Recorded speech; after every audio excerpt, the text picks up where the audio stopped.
What's going on, guys? I'm the Walrus Jedi, and as you've seen in the intro, this is episode 6 of Adventures in Collecting. So if you like these kinds of videos, then please consider liking and subscribing and hitting the notification bell for more.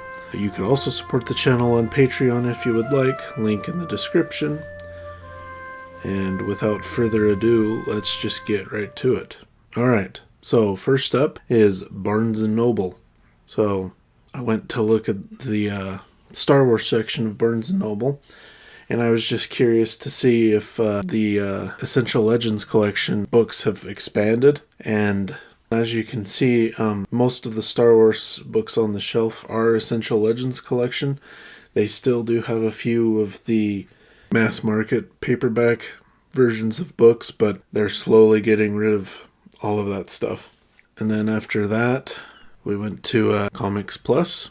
I've been to this comic store a couple of times, and it's featured in a few videos, but I went there again, and looking at the comics, it's a little hard to film the comics, the issues of comics, but for the most, they have a decent selection of Star Wars.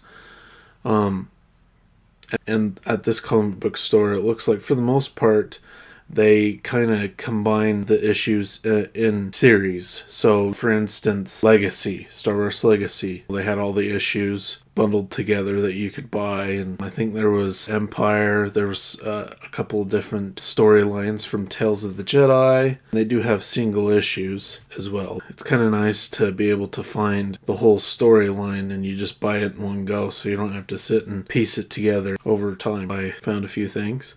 And then I went over to look at the Star Wars action figures. It's a decent selection. Not a big Revenge of the Sith selection, but there was plenty that I found some that I want. We also went to the Redstone Highland games, which they have in St. George. That was pretty cool. They've got quite a few events. The Stone Put, the Weight Over Bar, the Sheaf Toss, the Caber Toss, the Hammer Toss, and the Weight Throw, I believe. It's pretty impressive to see a guy throw a almost, well, it's maybe not as tall as a telephone pole, but some of them are fairly thick. Besides the events, they had vendors and food and stuff like that. There was a tent there that was forging tools and stuff. You could buy knives and even swords at this tent. Lots of kilts and all sorts of stuff. Yeah, it was fun.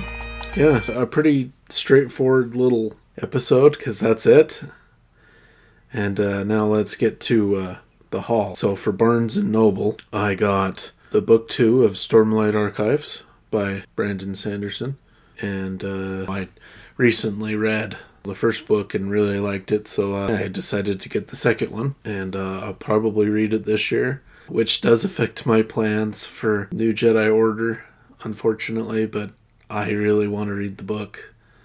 I'm still going to read some of New Jedi Order, it just won't be all of it. I also got a novella of the Stormlight Archives, Edge Dancer, yeah, so I'll read that after book 2. The last thing I got at Barnes & Noble was another book. It's a James Bond book, Casino Royale, the first one. Moving on to the comic store, I got a Ki-Adi-Mundi action figure from the Revenge of the Sith line. Then I have 5 issues of Tales of the Jedi.